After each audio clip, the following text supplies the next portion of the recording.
جس جس بندے کا کربلا میں حصہ تھا نا، یا تو اللہ نے اس کو اچانک مار دیا، جیسے یزید مرا، یزید ملعون ایسے ہی مرا اچانک، اور اس پہ لوگوں نے اللہ کا شکر ادا کیا کہ اللہ نے ظالم کی کمر توڑ دی، ختم ہو گیا، پگھل گیا بالکل اس حدیث کے مصداق۔ وہ میں آپ کو بتاتا ہوں ابھی حدیثیں۔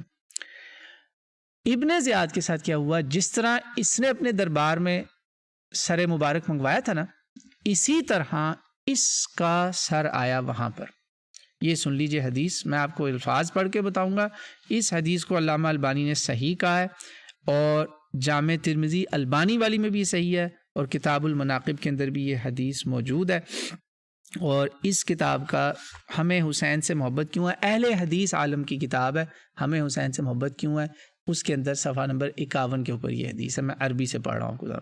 لما جیء برأس عبید اللہ بن زیاد واصحابہ نددت فی المسجد فی الرحبہ فانتہیت الیہم وهم یقولون قد جاءت فاذا حیۃ قد جاءت تخلل الرؤوس حتى دخلت في منخر عبید اللہ بن زیاد فمکث ہنیہہ ثم خرجت فذهبت حتى تغیبت ثم قالوا قد جاءت ففعلت ذلك مرتين او ثلاثا۔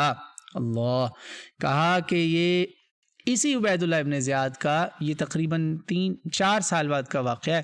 وہاں تختہ الٹ گیا، اس کا طاقت اس کی گئی، اسی کا سر کٹا، اور جو کربلا پہ موجود تھا ان سب ظالموں کے بھی سر کٹے۔ 64 یا 65 ہجری کا واقعہ ہے۔ مختار ابن ابی عبیدہ ثقفی رحمۃ اللہ علیہ نے یہ کارنامہ انجام دیا، امت کے سینے ٹھنڈے ہوئے، اور اس کا سر آیا اسی جگہ۔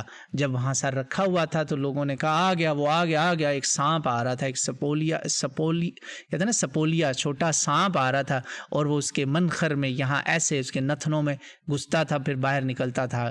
2 یا 3 مرتبہ اقامہ لوگ اللہ سے ڈر گئے۔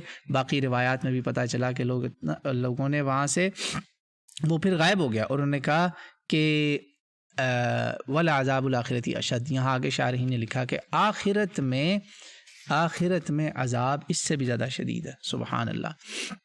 یقین رکھیں، تسلی رکھیں کہ جس نے یہ ظلم کیا وہ بچ کے نہیں گیا، اس کو اللہ نے دنیا میں بھی ذلیل و رسوا کیا، اور